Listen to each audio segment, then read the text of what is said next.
Görselliğin ve sanatın merkezi İçel TV'den hepinize iyi günler değerli izleyiciler.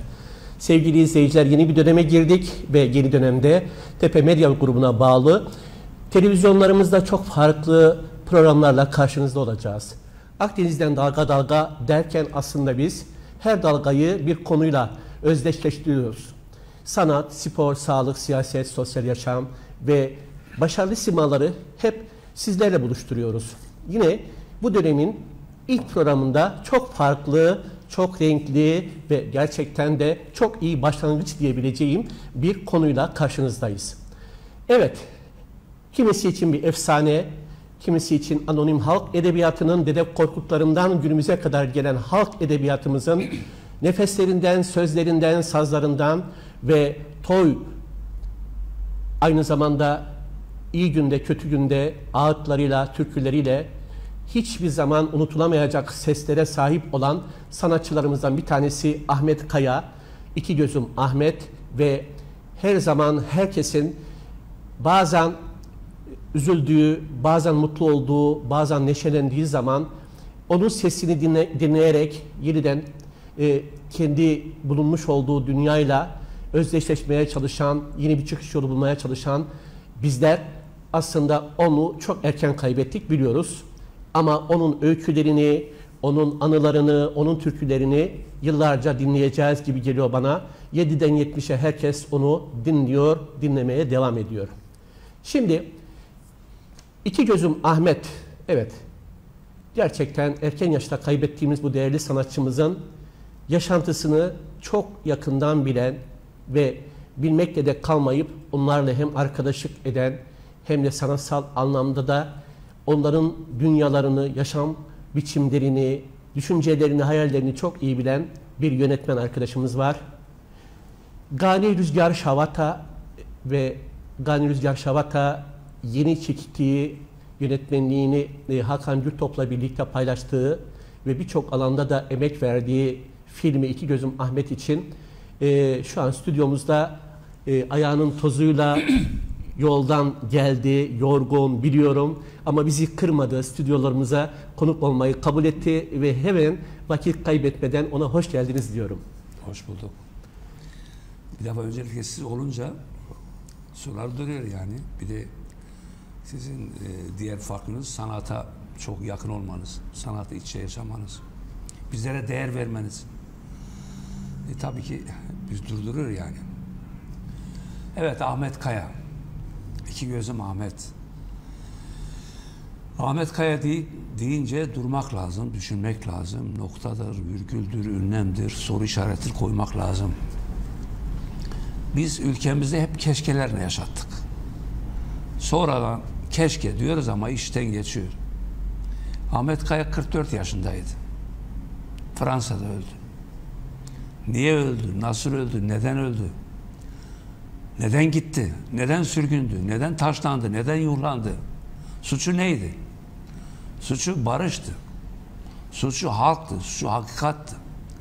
Suçu nefesimizdi. Suçu sesimizdi. Ahmet Kaya buydu. Ahmet Kaya yaşıyor şu an. Yaşayan bir efsane. Bu insanlar ölmezler. Bu insanlar aramızdalar. Bu insanlar yüreğimizdeler. Ben Ahmet Kaya ile beraber aynı toprakta, aynı şehirde, Malatya'da büyüdük. Yaşımız aşağı yukarı aynı. Ben sinema dünyasına, Ahmet Kaya ses dünyasına geldiler. Yani yönümüz aynıydı, paraleldik. Aynı rüzgar, aynı fırtına yüzümüze vuruyordu. Aynı engellere takılıyorduk. Ama öldüren öldürmüyor. Benim de yaşamım mucize şu an. Bazıları bana diyorlar haşa senin yukarıyla bir anlaşman mı var? İnşallah yaşarız da birkaç film daha çekeriz diye düşünüyorum üstad. Güzel şehrimiz Mersin'de, kültürün yoğrulduğu Mersin'de, acılarla büyüyen Mersin halkın içinden çok uzak değilim ben. Malatyalıyım ama benim ülkemin her karış toprağı benim yüreğimi taşır. Bunun da bilincindesiniz, bilincindeyim zaten.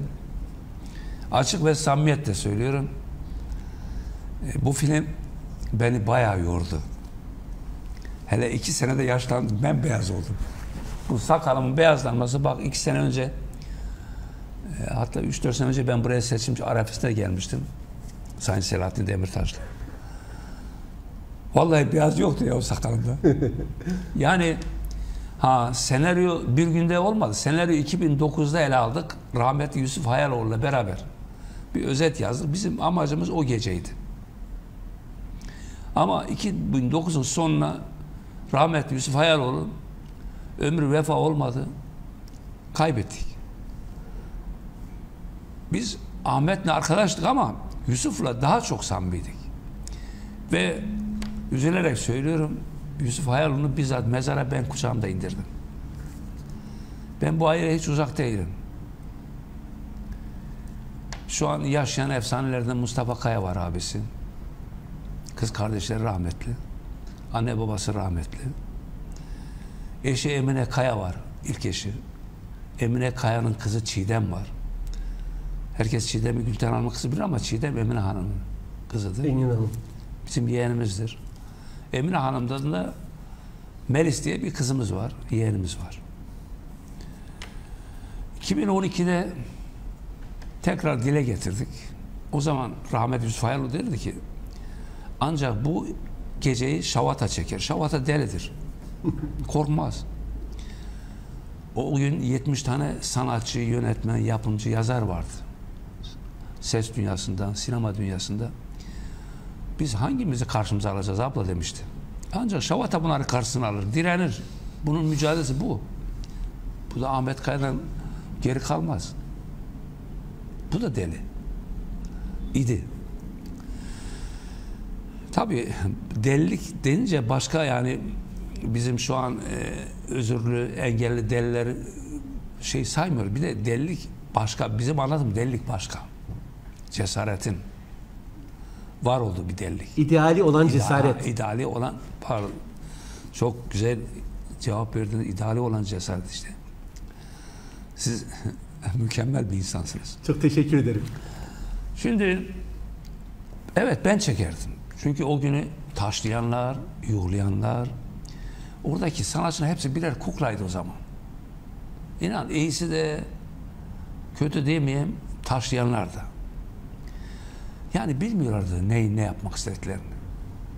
Taşladılar. Peki arkalarında kim vardı? Asıl arkayı, yani perdenin arkasını görmek lazım. Ben bu filmde perdenin arkasını verdim. Hele de ikinci filmde tamamen bu arkadaki derin devleti işledim. Yani burada da derin devlet vardı. O gazete manşetlerine şerefsizce kelimeler, cümleler yazanlar kimlerdi? Bu sanatçılar mıydı? Onu irdelemek lazım.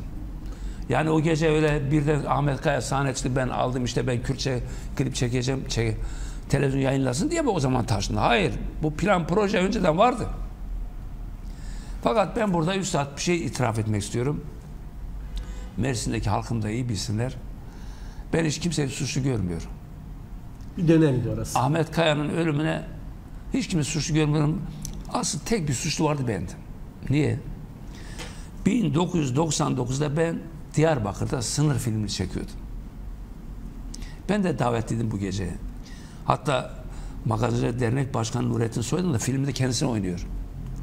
Halen davetiye de evde saklarım. Ahmet Kaya'dan dolayı saklarım. O gece davetliydim. Tabii 50-100 kişi sinema filmi çekiyoruz. Sınır büyük bir film, bir sinemada, Türk sinemasında aşama. Tabii. Dedi, ya bir günde ara ver, repo ver, git. İçimden böyle bir şey de vardı. Kardeş, bilmiyorum, sanki ayaklarım prangalandı, ellerim kelepçelendi. Eğer ben o gece katılsaydım, film çekimine ara verip gelseydim, o gecede oranın seyri değişirdi. Ya orada ikimiz, bırak Fransa'yı, orada ikimiz ben de beraber ölürdük, yahut da oraya barış gelirdi. Ama keşke. Sayın Şavat, şimdi çok güzel, duygulu ve geçmişten günümüze gelen beraberliğin sağlamış olduğu duygularla ifade girişi gerçekleşti ve çok anlamlıydı aslında. Şimdi biliyorsunuz ki filminizi çektiniz ve çekilen film şimdi şu an artık vizyona girdi ve kısmet olursa biz de bugün 19-15'te Mersin'de forumda bu filmi izleyeceğiz. Ama ben hem duygularınızı hem de emeğinizi hem de birlikte çalıştığınız ekip arkadaşlarınızı, daha sonra filmi izlemeye gelecek olan seyircilerimizin bu filmi izlemelerinin önemini ve bundan sonra da yaratacağı etkiyi anlamak üzere esasen programa bundan sonra sorularla devam etmek istiyorum. Ve açık net cevap vereceğim. Evet, kesinlikle ondan kuşkum yok. Siz de hiç çekilmeden zaten eline boyuna evet, sorun. zaten bizim televizyonumuzda gerçeklerin ifade edilmesini ve izleyicilerimizin de ifadelerin karşılık bulacağına inandığı programlarla izleyiciyi ve konuğu buluşturan bir program olduğu için ondan rahatım ben. Ama şöyle bir şey var. Siz de biliyorsunuz ki Ahmet Kaya çok farklı bir sima. Ahmet Kaya bir filmde anlatılamayacak kadar halkın bağrında 7'den 70'e, yani tabiri caizse bütün siyasi yelpaze temsilcileri tarafından da dinlenen, bazıları aşikar açıkça dinliyor, bazıları ise sessiz sedasız dinliyor ama sonuçta Ahmet Kaya türkülerini hepimiz dinliyoruz. Şimdi ben girişi bir soruyla başlatacağım ama ayrıntıları daha sonra bu sorularla sürdüreceğiz. Önce Ahmet Kaya filmini çekme düşüncesi nasıl oluştu? Bu düşüncenin oluşmasından sonra kimlerle nasıl bir çalışma yaptınız ve bu çalışmanın uzun vadeli mutfak dönemi nasıl geçti? O hazırlığı alalım. Zaten filminizi sordukça Ahmet Kaya'nın da hayatı ve anlattıkları ortaya çıkacak. 2009'da yine benim bir filmin gösterim vardı. Bir de böyle tur atıyordum. İzmir'e gidiyordum. Yusuf Hayaloğlu'yla beraber gittik. Bu ara sevgili izleyiciler bilir, Yusuf Hayaloğlu rahmetli sanatçımızın kayınbiraderi ve çok ünlü bir şair. Çoğu bestelerin de sahibidir. Evet, çok ünlü de bir şair. Beraber İzmir'e yolculuğumuz başladı. Tabii çok önceden tanışıyoruz biz. Çünkü benim de filmlerim aynen ses dünyasındaki müzik albümler gibi satıyor.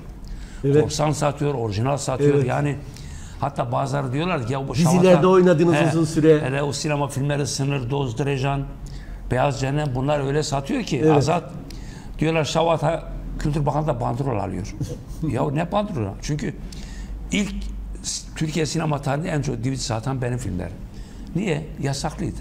Tabii. Güneş basla uyuyamazsınız ki. Neyse biz konumuza gelelim. Evet. Yolculuk yaptık. İkimize kaynaklandı. Ben mi o mu? Dedi ki bu o geceyi deşifre edeceğiz. Dedi bunu yaparsan sen yaparsın. Yusuf Hayaloğlu. Tabii. Sonra geri döndük. Zamanla bunu Gülten ablayla anlattık. Ama demek ki anlatamadık. Film senaryo öyle başladı. Sonra YouTube'da vardır o günler. 2012'de benim Ahmet Kaya film çekeceğim şey vardır. Senaryosu hazırdır. Ama o gece Ahmet o. Sonra araya zaman 2014 geldi, 2016 geldi. Gülten ablaya gittim. Aradım. Abla filmi çekelim. Zamanı var dedi. Allah var bana hiç yok da demedi. Hep zamanı var dedi. Sonra baktım ki başka bir arkadaş şu anda TRT Kürt'te de görev yapıyor. O senaryo yazmış, roman yazmış. Filmi çekecekler. Biz de bu filmi çektirmeyiz dedik başkasına. Hele de devletin parasıyla hiç çektirmeyiz dedik. Biz bu filmi çektik. En son telefonla Gülten ablamla karşı karşıya geldi. Dedi ki tamam çekersin. Ama dedi benim soyadım kullanma. Kayak. Kullanmayız dedik. Çocuklarım ismini kullanmam dedim. Dedi bana ait olan Türkleri de kullanma. Ne olur dedim. Ahmet Kaya 400-500 tane türkü okumuş. Bilmem kaç tane albüm yapmış. Bunu ya 40'ı ya 50'si sana ait okumam dedim. Arkadaşlarımla karar verdik. Çekeceğiz dedik. İnadım inat. Bir de Kürt damarı da var. Ya Ahmet Kaya'nın damarı. Bir de onunla uzun süre bir beraberliğiniz, bir arkadaşınız, yani arkadaşlar aynı şeydeyiz şeydeyiz. Yani bir de öyle yargısı infaz edilecek. Gider dışarıda ölecek. Onu yuhlayanlar, taşlayanlar da aramızda sanatçı olarak gezecekler. Aramızda yapımcı olarak gezecekler. Yeşilçam'da da toz dumanı katanlar var, ses dünyasında da. Gülenler. Ve biz de bunlara dur diyeceğiz ve bu yarayı teşmeyeceğiz. Kim deşecek? 20 sene geçti. Biri yapaydı, bir tanesi çıkaydı, diğeri de yapaydı. Biz engel mi olacaktık? Yahu siz işte filmi izlemeyenler bile film beğenir, iyi mi, iyi değil mi?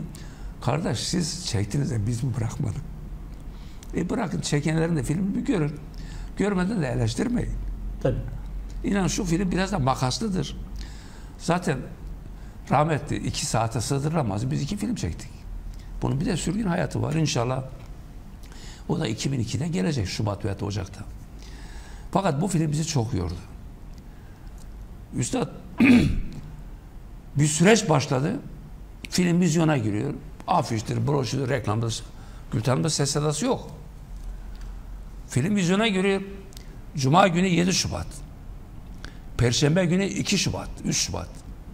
Perşembe günü mahkeme. Durduruluyor. Bizim avukatlar diyorlar ki reklamı yapılıyor, tanıtım yapılıyor. Hakime gidiyorlar. Yanlış. Diyor o zaman bana 4 gün müddet verin. Tekrar mahkeme. Ve Cuma sabahı, Cuma 7 Şubat. Aynı sabah tekrar hakim işletmeyi istiyor. Avukatlarımız elinde alıyor. Filme rang diye durduruyorum diyor. Hakim Bey sana vahiy mi geldi gökten? Filmi bile izlemedim. Kim durdurdu bu filmi? Gülten Hanım mı durdu? Yok. Olabilir. Gülten Hanım mahkemeye başvurmuş olabilir. Basında medyada ben bu film içinde yoğun dedi. Olabilir. Saygı duyuyoruz. Zaten onun ilkeleri, kuralları çevresinde film çektik. Ama o gün filmi kim durdurdu? İnan filmi kim durdu diyorsanız ekrana konuşayım mı? Tabii. Bu filmi durduranlar o gün Ahmet Kaya'yı sürgüne gönderenlerdir. O gün Ahmet Kaya'yı taşlayanlardır. O perde arkasında güçlerdir. Bugün filmi onlar durdurdular ama tecellidir ki istinad mahkemeleri duyarlı hakimlerin, yürekli hakimlerin de var olduğuna inandık artık. Ve bu film durdurulamaz dediler. Bu acıyı biz de yaşıyoruz dediler. Bu türküleri biz de dinledik dediler. Biz de dinliyoruz dediler. Biz de Ahmet Kaya'yı seviyoruz dediler. Ve filmi 3 mahkemede de red filme yol verdiler. Şimdi film görücüye çıktı. 3 gün oynadı. 265 AVM, 700 salon. 3 gün sonra bir 30-40 bin ne yaptı seyirci? 50 bin. Ha, ilk o zaman. Ha, evet. Şu an. Ram diye durdu. Çarşamba günü sinemalar kapandı. Avrupa'da 14 gün oynadı. Pandemiden dolayı. Evet. Orada da durdu. Şimdi tekrar pandemi süreci geçti. Film vizyona girdi. Şu an 160 AVM'de oynuyor. Sinemada, Türkiye'de. O zaman 16 devlet, şimdi 13 devlet de Avrupa'da oynuyor. Bir 60-70 salonda oynuyor. Fakat öyle bir şey ki işte aşı olmayanlar giremiyorlar sinemaya. Bir de işte başka şeyler istiyorlar. Ben bilmiyorum. Yani engel. Tabii burada bu hastalık süreci memleketimizde de dünyada olduğu gibi insanları götürdü. Hatta sağlık birimlerine ben şehit diyorum. Çünkü bu toplum, bu halk için Bu kadar sorunlu can oldu. verdiler. Tabii. Ben onları şehit gözüyle görüyorum. Toplum da öyle görüyor. Tabii. Toplum öyle görüyor. Rejim sistem görmezse toplum öyle görüyor. Hatta Üstad ben sana bir şey söyleyeyim mi? Bu güzel ekran söylüyorum. Benim nazarımda Ahmet Kaya da bir şehittir. Niye? Ahmet Kaya yalnız asker polis mi şehit olur? Asker polis vatan için, millet için, bayrağı için. Cephede savaşanlar mı yalnız şehittir? Ahmet Kaya da halkı için, birliği için, beraberliği için, barış için, kardeşlik için gitti dışarıda yargısız infazla öldü. Bu da bir şehittir. Tabii. Sayın Şavata, zaten hükümet daha sonra bu sorunları yaratanların sebeplerini ve kendi geçmişte kaybetmiş olduğu itibarı tekrar ona iade ederek ülkesine tekrar getirilmesi için kararlar alındı ve bütün toplum nazarında uğradığı haksızlıklarda yine yani haksızlıklar da tekrar ifşa edildi. Yani aslında bu da bir mutluluktur. Yani biz halkımızın yüreğine bir nebze olsa su serpmektir. Tabii ki. Yani önemli olan insanın hatasını bilmesidir. Kesinlikle. Yönetimdeki hataların da bilinmesidir. Biz buna yani belki bu idare biçimine belki düşüneriz zıtız ama hiç önemli değil. Hiç değil. Ama sonuçlara bakmak lazım. Yani sonuçlara, neticeye bakmak lazım. Doğruya bakmak lazım. Biz burada şu an Ahmet Kaya'nın filmi çekiliyor. Yani biz burada, Ahmet Kaya'nın uğramış olduğu haksızlıklara kanuni anlamda o günlerde yani yaşananlara rağmen bu uğradığı kayba, itibara, haksızlığa karşı gerçekten tekrar iade-i itibar ve onun onurunun korunması için gerekli olan hakların tekrar sağlanması konusunda halkla birlikte tavır almak zorunda kaldılar yani. İşte yani sonuç keşke diyoruz. Keşke olmasa. Keşkeler olmasa. Tabii. İnşallah bundan sonra bunlar artık önümüzde bir ayna gibi yansıma yapar da keşkeler azalır, keşkeler asgariye düşer. Kesinlikle. Her yönde yani yalnız sanat üzerine değil. Şimdi zamanı çok iyi kullanmak için çünkü gerçekten 19-15'te izleyicilerimiz şu an bizi izliyorlar. Bu filmi izlemeye gelirken özellikle sizin de belirttiğiniz gibi merkezi bu gece biz buradayız. Evet, burada 19-15'te Forum AVM'de filmimiz gösterime girecek. Herkesi davet ediyoruz. Ama gelirken de sevgili izleyiciler maskenizi unutmayın ve aynı zamanda mendil de unutmayın. Evet, bir de ne diyorlar ona? Özellikle numaranız ne diyorsunuz ona bilmiyorum. Ona Covid aslı var mı yok mu işte. Onu var mı yok mu onu isteyerek gelin ki kapıda fazla beklemeyin. O çok önemli.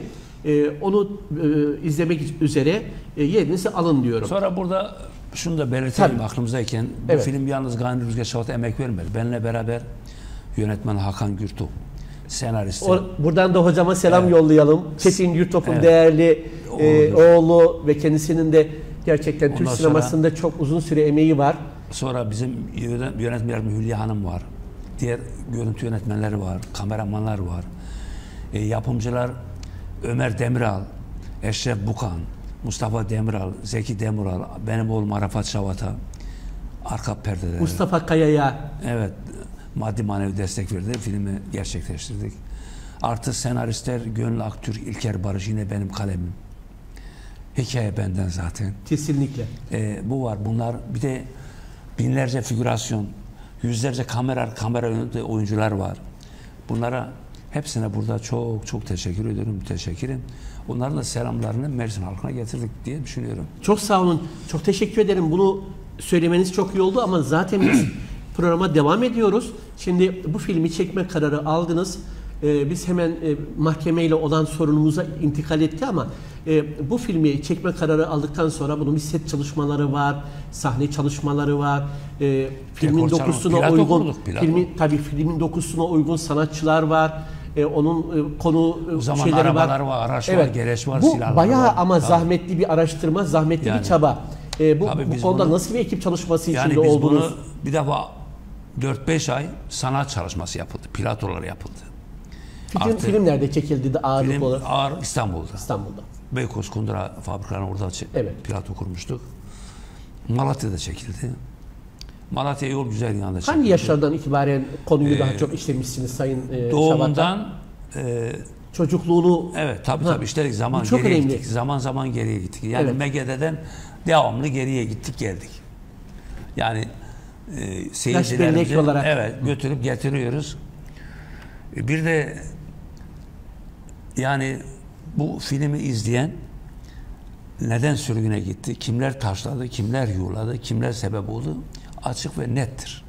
Biz bunu verdik. Perde arkası kimler verdik. Yani bu filmde Ahmet Kaya'nın mücadelesini de verdik. Nereden geldi, nasıl geldi? Tavuklara 12 Eylül dönemi kümeste tavuklara konser vererek geldi. Bir baktık Ahmet Kaya çocukların arayan annelerin, barış annelerini bir baktık 1 Mayıs mitinglerinde, bir baktık başörtülerin mitinglerinde. Yani Ahmet Kaya her yerdeydi. Ahmet Kaya düzenin karşısındaydı. Haksızlığın karşısındaydı. Haksız düzen tabii, onu diyorum. Ahmet Kaya mazlumun yanındaydı. Yorgun demokratım diyordu ama yorgun değildi Ahmet Kaya. Zaten gerçek halk sanatçıları muhaliflerdir. Sanatçı barış ister. Tambura çalmaz. Savaş çığlıkları atmaz. Savaşçı hatta ülke yönetiminin bile aynası olur. Doğruları söyler. Doğruyu nereden alır? Halktan alır. Çünkü halkın ulaşamadığı yerler vardır. Sanatçılar ulaşırlar. Sanatçı bir halkın söylemek isteyip de söyleyemediğini söylemeye çalışır. Kesinlikle. Sanatçı bir halkın, bir toplumun yapmak isteyip de yapamadığını yapmaya çalışır. Sanatçı mazlumun sesidir. Sonra bu film bir Ahmet Kaya'nın bedeni değil, Ahmet Kaya'nın ruhudur. Ahmet Kaya'nın nefesidir. Tabii. Bizim nefesimizdir. Tabii. Ne dedi Allah için? Dedi ki başında söyledik. Bir tane albüm yapmışım. Bir tane Kürtçe parça var. Ben bu parçaya bir klip çekeceğim. Bir tane cesaretli bir televizyonda bunu yayınlar. Bu kadardı. Evet. Sadece bu iki cümle. Buydu. Şimdi ben de bu ekranda söylüyorum. Film yapıldı. Sinemalarda 1 ay 2 ay sonra çıkar. Ahmet Kaya'nın o gün sözünü söylüyorum. Bir cesaret televizyon derse ki ben önce bunu yayınlayacağım. Ben de huzurunuzda bizim ulusal televizyonlar, yerel televizyonlar, ben de onlara arkadaşlar beraber vereceğiz. Önce halkımız görsün. Kesinlikle. Sinemaya gelemeyenler görsün. Açık, net.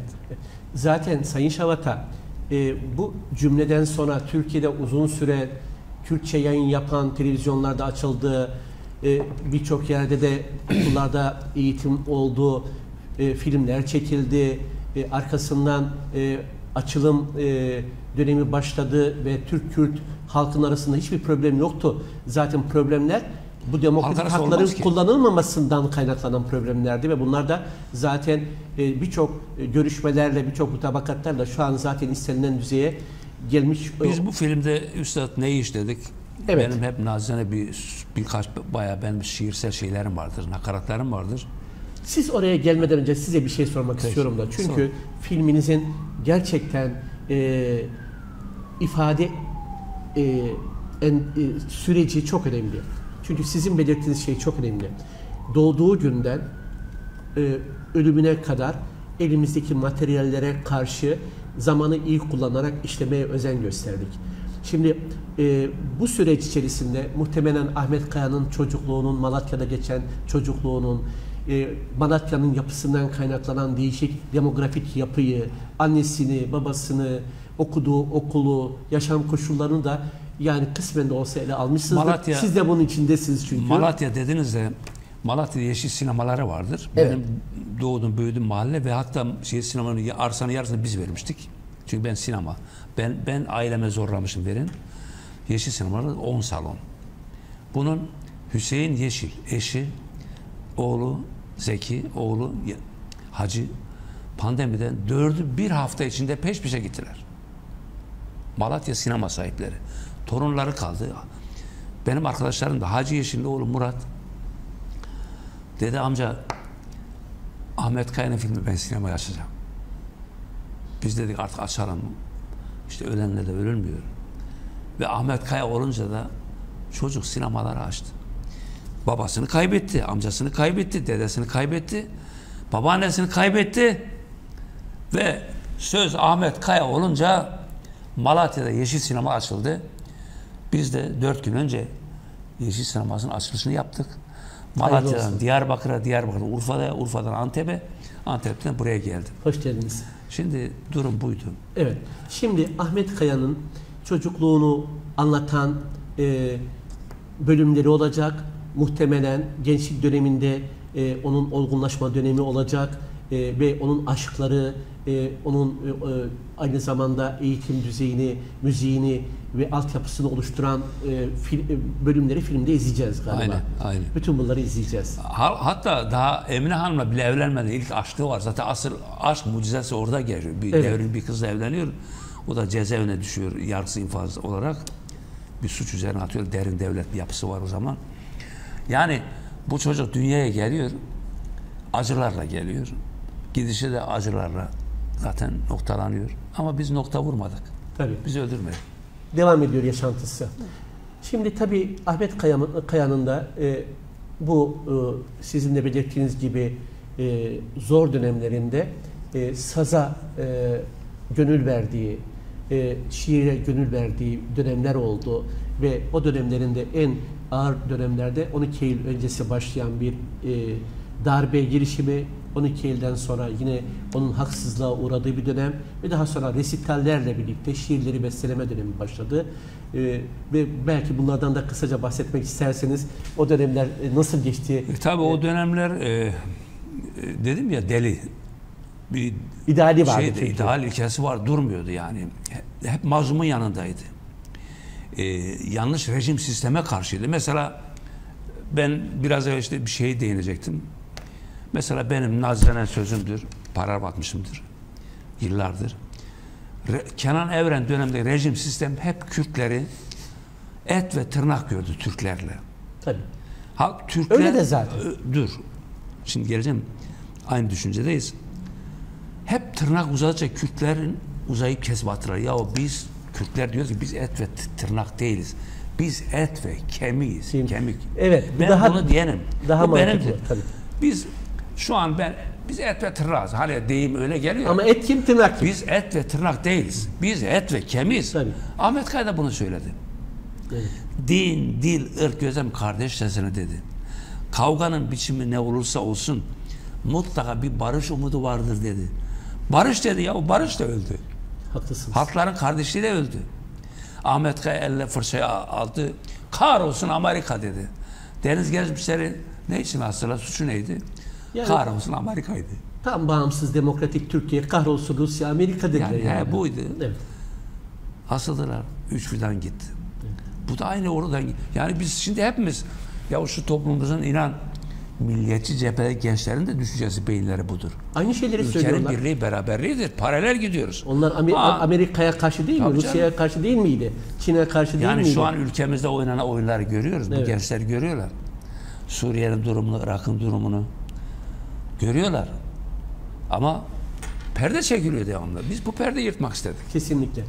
Sayın Mesela Şavata, halka mal olan bir sanatçının tabii ki hayatını anlatmak, ne kadar anlatırsanız anlatın, mükemmele yakın olmak için çaba sarf etmişsinizdir ama sonuçta imkanlarınız ölçüsünde hani Nazım Hikmet'in dediği gibi en güzel söz henüz söylenmeyen, muhtemelen en iyi film henüz çekilmeyendir. Ama siz en mükemmeline uygun bir film çekmeye çalıştınız. Şimdi biz bunu 2 saate üstad sığdıramadık. Sığdıramadınız. 4 saate bir film çektik. İkincisi de inşallah 2002'de yani sürgün bölümü tabii vizyona girecek ve artı burada asıl 9 parçayla beraber hani dedi ya ben bir Kürtçe parça var. Kervan. Onu birazdan soracağım size. O bu filmde var işte. Evet, onu size soracağım ama ben emeği geçen herkesin hakkını vermek istiyorum. Buyurun. Çünkü yönetmen olarak siz demin saydınız gerçekten çok yapımcılar. Evet, çok yoğun ve çok kalabalık bir ekip var. Ama en önemlisi ben görselden izledim. Oyuncular da çok yerinde seçilmiş. Bu oyun kastını kim oluşturdu? Vallahi oyuncuları ben Hakan Bey'le oyuncular beraber, hakkında bir şey söylemek ister misiniz? Kenan Kaya var, yapım sorumlusu. Oğlum, yapımcılar Ömer Bukan, Arafat Şavata ve Eşref Demiral. Bizim senarist grubu beraber oturduk, oyuncuları seçtik. Kimi hatta tedirgindi filmde oynayayım oynamayayım diye. Ama en güzel bir kadro oluşturduk. Bu filmi dediğim 2 saat sonra devamı da var. İşte acı olan bazı sahneler makaslıdır. Onu da az çok seyirci görür. Burada Hakan Gürtop'un da asıl biliyorsun görüntü yönetmenidir. Tabii görüntü yönetmeni Onun zaten. bayağı burada görsel çok şeyi var. Zaten filmde gözü doyamayacağız çekiyor. galiba. Evet, onun görüntüleri onun gözüyle, objektifiyle çekildi. Kamera arkasında bayağı asistanlarımız, yönetmenlerimiz de vardı. Bir ekiptik. Zaten bu iş ekip işiydi. Bir de teknolojide hiçbir eksiklik yoktu. Yani Hollywood'da kullanılan teknoloji burada vardı, bizde vardı. A'dan Z'ye kadar hiçbir kusur bırakmadık. İşte asıl bizi üzen gününde saatinde girmeliydi bu film. Sansüre uğramamalıydı. İşte bilmiyorum, sanki gökten vahiy geldi, bir günde film durduruldu. Şimdi Sayın Çavata, ne olursa olsun hak her zaman yerini bulur. Ve emek verilen, sanatsal değeri olan herhangi bir kitap, herhangi bir film, herhangi bir müzik, herhangi bir şiir, herhangi bir mani er veya geç yerini bulmuş ve ulaşması gereken halkın gönlüne, dinlemesi gereken halkın dinleme organlarına mutlaka ulaşmıştır. Dede Korkut hikayelerde böyle olmuştur. Manilerde böyle anlatılmıştır. Günümüze kadar gelmiştir. Birçok filmde gerçekten çekildiğinde hiç fark edilmemiştir ama fark edildiği zaman yıllar sonra bile defalarca vizyona girmiştir ve hak ettiği yere gelmiştir.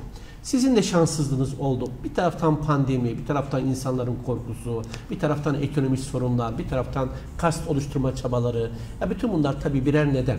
Ama sonuçta filmi çektiniz ve şu an film görsel olarak, görüntü olarak herkesin izleyebileceği salonlara, vizyona ve sunulmak üzere seyirciye salonlarda bekliyor. Bekliyor olacak. Bundan sonra da bekliyor olacak. Onun için bu konuda bence hiç üzülmeye gerek yok. Önemli olan sizin bu filmi tamamlamış olmanız. Evet. Ama şu çok önemli. Yani biz yine sorularla. Şimdi ben film hakkında ipuçları vermek istemiyorum. Çünkü filmi izlemek üzere davet ediyorum. Ama filmle ilgili dikkati çeken, herkesin merak ettiği sorular var. Onları sormak isterim. Mesela sonuçta Ahmet Kaya herkesin beğenisi sonucu bir ödül alıyor. Ve Müzik Gazetecileri Cemiyeti galiba evet. Onun ödülünü almak üzere bütün sanatçılarla birlikte aynı yere geliyor ve herkes onu ödülle ilgili ilk açıklama yaptığında alkışlıyordu. Alkışladı. Sizin de söylediğiniz cümleden sonra ne olduysa birdenbire herkesin karşı çıkmaması gereken cümleleri fırsat bulup ödül almayan sanatçıların da tepkileriyle karşılaştı. Yani o olayı siz de yoktunuz ama size yansıdı bu. Çünkü siz davetliydiniz, gidecektiniz, gidemediniz. Ama orada olanların da filmde görüneceği ve muhtemelen isimlerini açıklamasanız da görüntülerinden kim olduğu anlaşılacağı bir film çektiniz. Yani. Aynen. Birebir. Şimdi bu olay sizin içinizde bir uhde oldu. Ahmet Kaya'nın içinde bir uhde oldu. Bu bir sanatçının yurt dışına çıkmasına, haksız yere suçlanmasına, orada ölmesine neden oldu. Daha sonra hepimiz vicdan azabı çektik. Vicdan azabı çekenler, haksızlığı yapanlar olmalıydı ama biz hepimiz üzüldük. Çünkü orada tavrımızı koymamız lazımdı, koyamadık. Ama daha sonra bir araya gelindi ve vicdan azabı muhakemesi sonucu bu sanatçımızın yerinin orada olmaması gerektiğini, haksızlığa uğradığını belirterek tekrar ona iade-i itibar verilmesi konusunda hepimiz çaba sarf ettik. Sizin içinizde bu bir uhde, bunu anlatmak istersiniz belki ama filmi etkilemeyecek şekilde, filmi izlemeye gelenleri etkilemeyecek şekilde içinizdeki uhdeyi almak istiyorum. Şimdi bazı seyirciler, o gece tanık olanlar da bizim emsalimizler, bu genç Z kuşağı bilmez. Tabii internette işte anlatımlarda duyuyorlardı. Bir de bu sesi duyanlar ister istemez tuşluyorlar, görüyorlar. İşte bazı sanatçılar, işte örneğin Serdar Ortaç bir kardeşimiz defalarca özür diledi. Evet. Peki özür dilemeyenler vardı. Serdar Ortaç oraya çıkaranlar vardı, hiçbir özür dilemediler. Serdar Ortaç orada türkü söyledi, marş söyledi ama Serdar taşlamadı ki. Taşlayanlar vardı. Evet. Bunlar hiçbir özür dilemediler. Şimdi biz bunları inan o geceki görüntüler hafızamıza kazıdık. Kim ne giysi giymişse, kim saçını nasıl taramışsa, kimin siması bıyıklı sakası ise biz o kişileri lehte ve aleyhte olanlarda hepsini birer birer kimine mask yaptık, kimine benzerini bulduk. Filmi sahneye koyduk ve çektik. Kiminin bu film rüyalarını uykularını kaçırdı. Rüya ne? Kabusları oldu. Rüyaları kabus oldu. Asıl onlar hep film yasaklandıkça onlar alkışlıyorlardı. Onlar hatta Gülten Hanım da yanında duruyorlardı. Gülten Hanım da böyle bak demiyordu ki ya arkadaş siz dün bunu taşladınız. Siz benim eşime sebebiyet verdiniz. Siz niye alkışlıyorsunuz? Niye? deşifre ediyoruz. Yani ben bunun nacizane olarak bunun sorulamasını istiyorum. Yani herkes mesela Reha Muhtar örneğin açık net söyleyeyim ilk defa bu televizyona geldi. Beni de aldı, misafir etti. Gittim oturup bir çayını içtim. Etiler'de. Dedi biz sebebiyet verdik. Biz dedim varsın. Nasıl varız? İşte şöyle dedim. Ne yaptıysa aynısını yapmışım. Senin sahneleri de çekmişim. Sen çekmeden önce de gelseydin, beni de alıp gelseydin, ben saygı duyduğum için geldim. Acaba dedim sen de belki bir özür şeyi yaparsın diye geldim. Dedi özür de diliyorum ben dedi. Aynen işte ölmem. Reha Muhtar yaşıyor. Tabii. Bağlanırsa bağlansın. Dedim vallahi dedim seninle daha evvel görüşseydik de ben çekeceğim. Seni çektim. Seni çektim. Sana benzer birini de buldum. Senin o zaman bir sakalın fazla da onun hafif sakalı var. Ama senin yaptığını birebir yaptım. En son kurbanlık bir masum bile sen aldın elinde tutup sahneye çıkardı. Onu da yaptım. Yani korkmadım çektim. Çektik yani. Ellerinize sağlık. Şimdi korkmadan çekmek zaten bir sanatçıya yakışan davranış bu olmalı. Tabii ki orada bütün bu baskılara rağmen cesaretle çıkıp da savunan, aslanlar gibi savunan yani bir Mehmet Aslan Tuğ buradan yani tabii ki onu buradan da hatırlatmak lazım. Gerçekten vicdan azabı da çok çekmişti bu yapılanlara karşı. Yani adam gibi adam değil Mehmet evet. abi. Şimdi Sayın Şavat'a bir taraftan da bu filmin bu düzeye gelmiş olması, gösterime gelmiş olması çok önemli bir aşama.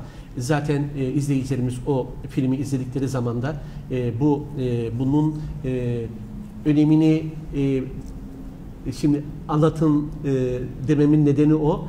Siz işaret ettiniz ama gerçeği filmde görecekler. Evet. Yani bunu gelsinler.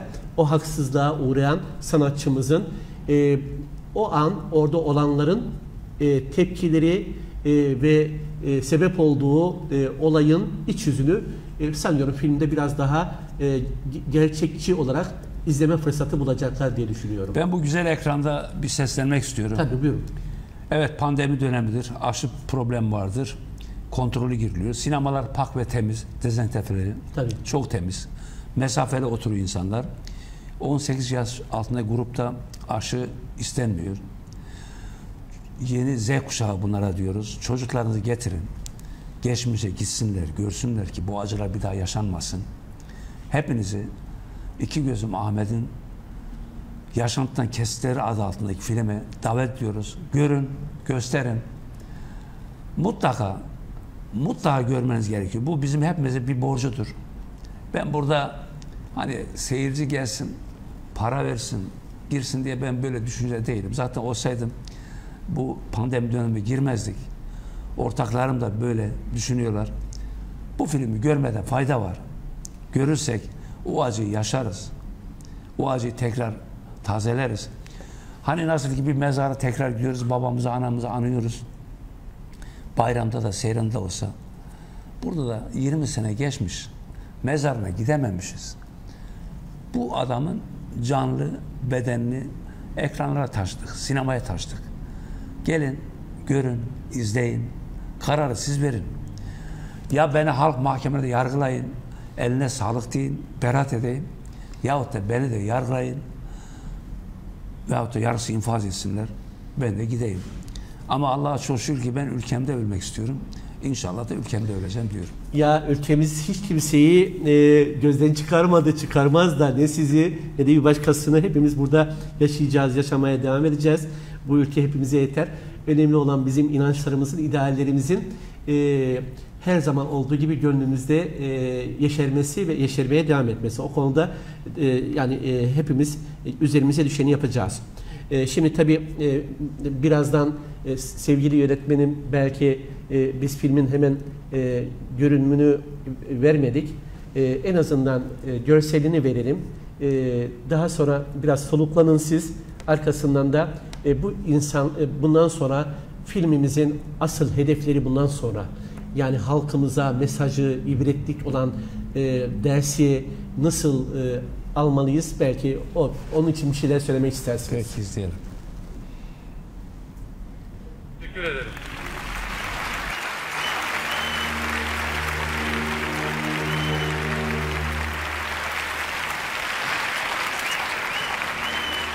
Bu ödülü sadece kendi adıma değil, bu ödülü İnsan Hakları Derneği adına, bu ödülü Cumartesi Anneleri adına, bu ödülü magazine emek veren insanlar adına ve bu ödülü tüm Türkiye halkı adına alıyorum. Bu misyonu sana kim yükledi diye sormasınlar. Bu misyonu bana tarih yükledi.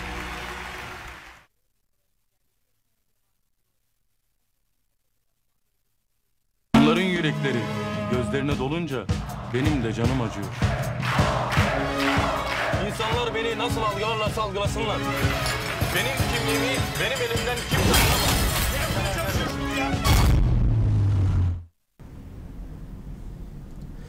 Evet, bu misyon tarih misyonu, halklarım adına aldım dedi ve gerçekten de bu tarihi misyon bir sanatçının misyonudur. Artık tarih onun kararını verecek. Onda bir şeyimiz yok ama Ahmet Kaya'nın 7'den 70'e herkesin gönlünde taht kurduğunu ifade etmiştim programın başında. Sadece bir tarafla değil, nerede haksızlık varsa o haksızlığın dile getirilmesinde çok önemli bir görev üstlendi ve özellikle türban konusunda da bütün düşüncelerin tam olarak anlayamadığı bir ortamda o haksızlığa uğrayan bacılarımızın karşısında yer almak yerine onların haklarını savunan bir tavır da almıştı. Belki birazdan yönetmenim o görseli de getirecektir. Çünkü tek kanatlı demokrasi hiçbir zaman ülkemize yakışmaz diyordu ve onu da yaptı. Belki yönetmenim onu da bulduğu zaman yayınlayacaktır. Onun için Ahmet Kaya'nın niye halkın gönlünde taht kurduğunu biraz daha anlamak için anlamlı bir kare gibi de düşünüyorum ben. Burada ikinci bölümün fragmanı yok. İstersen o finaldeki bir şeyi ben söyleyeyim. Tamam. İkinci bölüm. Evet. Bilirsiniz ki Yılmaz Güney de aynı mezarda yatmaktadır. Doğru. Paris'te. Burada memlekette papatya gönderirler. Papatya alır. Patika yolda yürür. Yılmaz Güney'in mezarına gider. Papatyaları bırakır. Çok yorgundur. Çok yoruldum, yalnızım. Ya sen kalk, ya ben geleyim iki gözüm der. Jenerik akar. İkinci filmin görseli Jenerik. böyle. Çok anlamlı. Sayın Şavata, şimdi özellikle bu yaşanılan öykü ve bu filminizden sonra biliyorsunuz tarih boyunca sanatçılarımızın bir kısmı haksızlığa uğramıştır, bir kısmı bedel ödemiştir ama daha sonra da ibret alınmak üzere dersler bırakmıştır. Şimdi Ahmet Kaya'nın yurt dışında aramızdan ayrılmasından sonra ülkemizde çok farklı rüzgarlar esti. Siz de bu rüzgarları gördünüz, esenleri gördünüz ve şu an halkımızın Ahmet Kaya'ya nasıl sahip çıktığını biliyorsunuz. Bu konuda bundan sonra ağzımızdan çıkan lafın, davranışımızın, yapacağımız herhangi bir hareketin bir yerine 40 defa düşündükten sonra yapılması gerekli olduğu konusunda ne demek? Bir şeyler söylemek istersiniz galiba. Şimdi tabii ki bir de bu tür insanları kendilerini de bırakmazlar. Yani lehte olanlar vardır, aleyhte olanlar vardır, istemeyenler vardır. Yani işte bazen diyorlar teröristtir.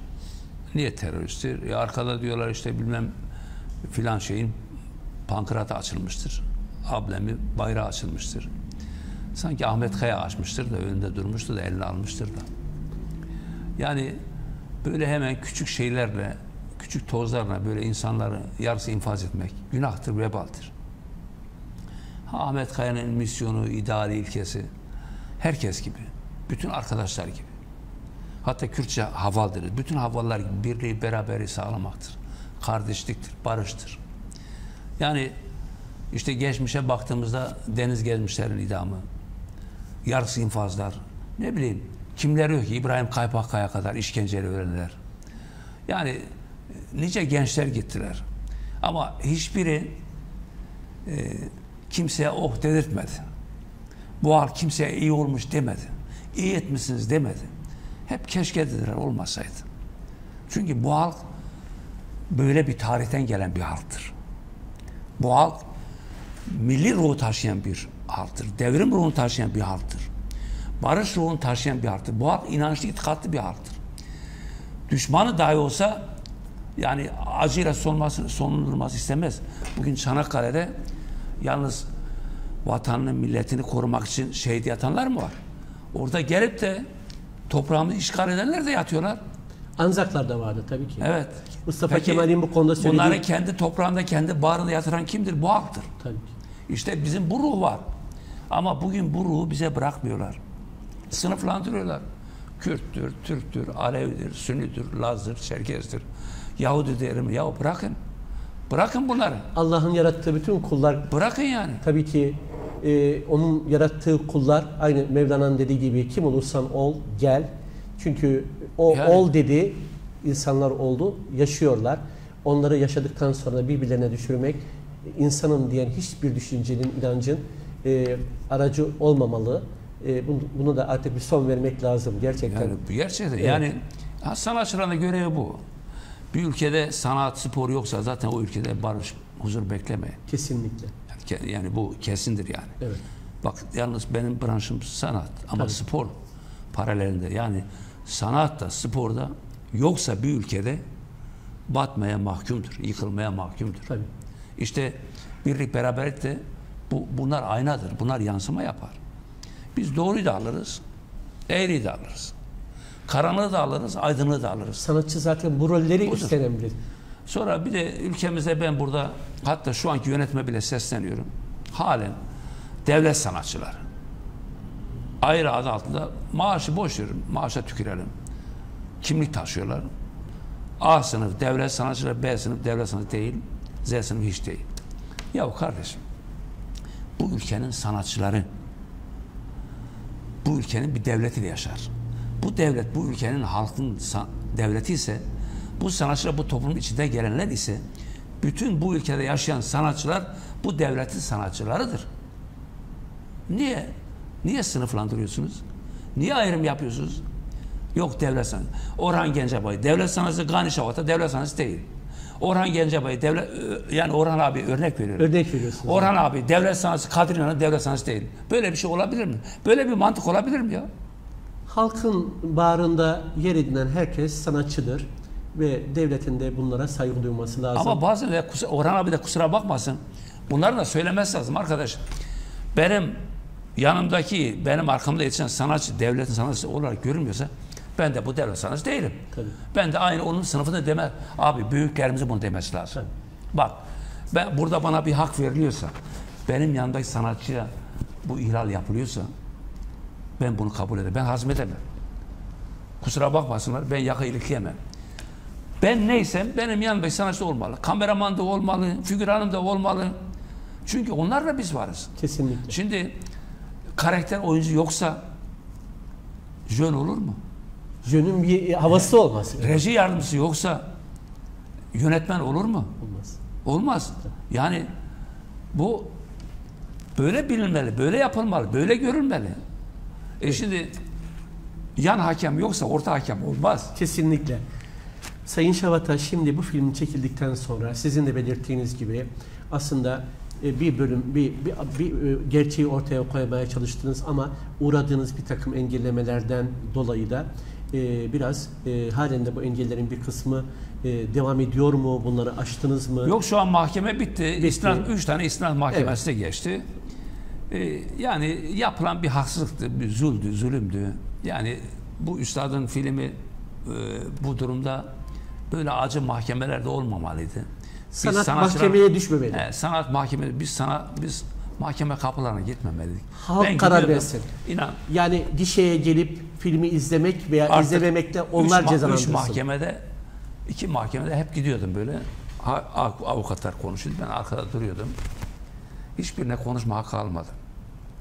Son mahkemede çıktım dedim yazıktır, günahtır.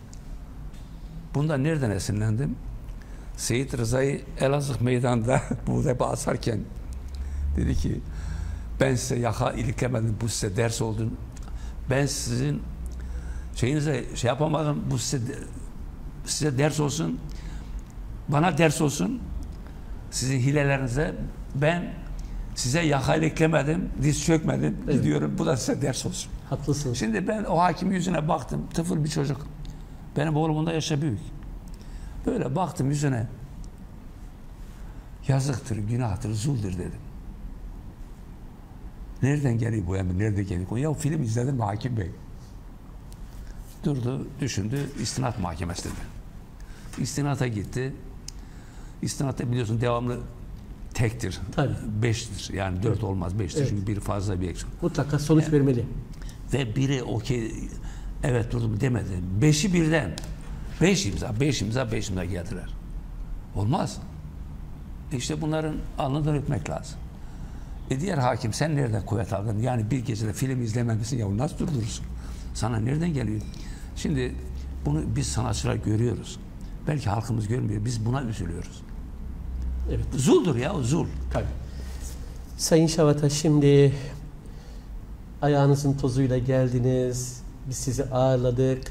Filminizle ilgili esasen halkımız 19-15'te salonda yerini alarak anlattıklarınızla filmi izledikten sonra sonuçları gördüğü zaman neler anlatmak istediğinizi anlayacaktır.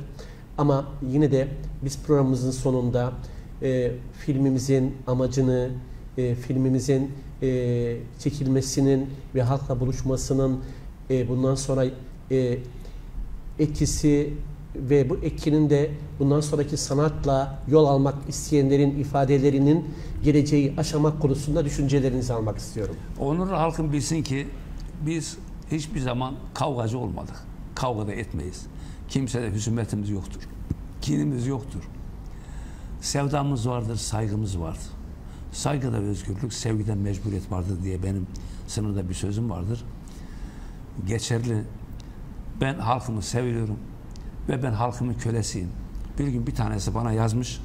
Diyor ki abi biz seni niye seviyoruz? Niye seviyorsunuz? Ben araştırdım, dünyada tek halkımın kölesiyim diyeyim sana sensin. Biz seni nasıl sevmeyiz? Şimdi gerçekten ben halkımın kölesiyim. Ben eline boyuna 20 sene önce kangral olmuş bir yarayı deştim. Çıbanı temize çıkardım. Siz de bunu izleyin, izlettirin. Şu an Türkiye'de olduğu bütün Mersin'de, bütün AVM'lerde de filmimiz göreceğiz, çıkmıştır. Neylerse güzel eyler diyor Mevlam. Saygı, sevgi, hürmetlerimi sunuyorum. Buyurun sinemaya diyorum. İzleyin. Mutlaka izleyin. Sonra izlemeden gecikirseniz keşke demeyin. İnan artık keşkeler olmasın. Saygı, sevgi, hürmetlerimle bu arada burada hem sinemalarda emek veren sinema işçilerine hem burada bu güzel ekranda bizzat kardeşimle beraber kamera arkasında sütte olanlara saygı sevgilerimi sunarken depremde, yangında ve sel felaketinde ve şu an hastalığın pençesinde hizmet veren, orada can verenleri saygıyla, sevgiyle, hürmetle anıyorum. Ben diyorum ki onlar da birer şehittir. Vatanları, milletleri için, halkları için ölüyorlar, can veriyorlar. Onlara saygıda kusur etmeyelim. Benim asıl üzüldüğüm bu acı günkü reçetede bu film vizyona girmesidir ama niye girdik diyeceksiniz.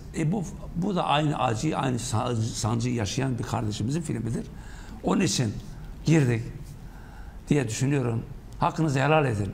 Saygıda kusur ettiysek. Çok teşekkür ederim. Ne demek saygıda kusur? Çok memnun ettiniz. Mesajlarınızda son günlerde yaşanılan felaketlerle ilgili mesajların mutlaka yerini bulduğuna inanıyorum. Şanssız bir dönemde gerçekten vizyona girdi. Ama işte bir taraftan pandemi, bir taraftan yangınlar, bir taraftan sel felaketleri, bir taraftan da hastalıklar, bütün bunlar arda arda geldi. Ama sanat devam ediyor. Sanatta insanların kendilerini toparlaması, coşması, moral bulması için gerekli, müzik gerekli, film gerekli, sinema gerekli. Siz de filmde ve Ahmet Kaya'nın türküleriyle bunu gidermeye çalıştınız. Yine gerçekten çok anlamlı. Ama sevgili izleyiciler, ben programımızın sonunda Sayın Gani Rüzgar Şahvatan'ın mesajının gerçekten sanat mesajının filmde karşılığını bulacağına inanıyorum. Ahmet Kaya gibi değerli bir sanatçımızın yaşamış olduğu dönemde çocukluğundan onu kaybettiğimiz tarihe kadar anekdotlar, önemli konular ve önemli vurgularla sizinle buluşacak. Birçok efsane var. Halen onun yaşadığına inananlar var ve onu yaşatmaya çalışanların da olduğu bir dönemden geçiyoruz. Ahmet Kaya, İki Gözüm Ahmet filmini izleyerek de siz bunun gerçeklerini, hayallerini, efsane olan anlatım ve yaşatma amaçlarının ne olduğunu göreceksiniz. Oradaki yönetmen arkadaşımızdan, senaristine, oyuncusundan, kamera arkasındaki teknik ekibin emeğini göreceksiniz. Ve sanatın emek verildiği zaman karşılığı er veya geç taşlandıran sizler olacaksınız. Bunun farkındayım. Sizleri biz Forum AVM'ye 19-15'te İki Gözüm Ahmet filmini izlemeye davet ediyoruz. Ama dediğimiz gibi hijyen koşullarında olacak olan bu gösterim için pandemik koşullarına uygun önce kod almanızı rica ediyoruz. Bu kodu aldıktan sonra da maskenizi yanınıza almanızı rica ediyoruz. Ve salondaki yerinizi almanızı rica ediyoruz. Bundan sonra siz yerinize oturduğunuz zaman yönetmenimizin ve film emekçilerimizin size sunacağı filmle sizi baş başa bırakarak kararı siz verin diyoruz. Bu arada 4 AVM'de de oynamaktadır. Yalnız bir AVM'de değil. Öyle mi? 4 AVM'de. Yani yine forumda mı? Hayır, başka AVM'lerde. Tabii ama şu an Mersin'de sadece Evet. Forum AVM'de. Hayır, 4 AVM'de. Öyle mi? Tabii sinema 4 AVM'de oynuyor Mersin'de şu an. Evet sevgili izleyiciler, 4 AVM'de demek ki bir tanesi Palm City, bir tanesi Saya yani. Park, Evet. bir tanesi Forum, Evet. diğeri kim bilir bilmiyorum ama ben yine aklımda olanları sıralamış oldum. Sizleri bekliyoruz. Konuğum Gani Rüzgar Şahvata'ya çok teşekkür ediyorum katılımınızdan Ben dolayı. teşekkür ederim. Bundan sonra da gişeniz bol olsun. Yine bununla da kalmayın. Yeni filmler çekin. Rahmetli sanatçımıza da ruhu şad olsun diyorum. Sizleri de sinemaya bekliyoruz. Bu programın size ulaşmasına katkı sağlayan değerli yönetmenim Ezel Avan'a çok çok teşekkür ediyorum. Bir sonraki programda buluşmak üzere. Hepinize iyi günler diliyorum sevgili izleyiciler.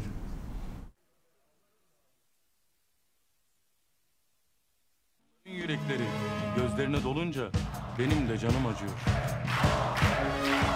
İnsanlar beni nasıl algılarlarsa algılasınlar. Benim kimliğimi benim elimden kimse alamaz.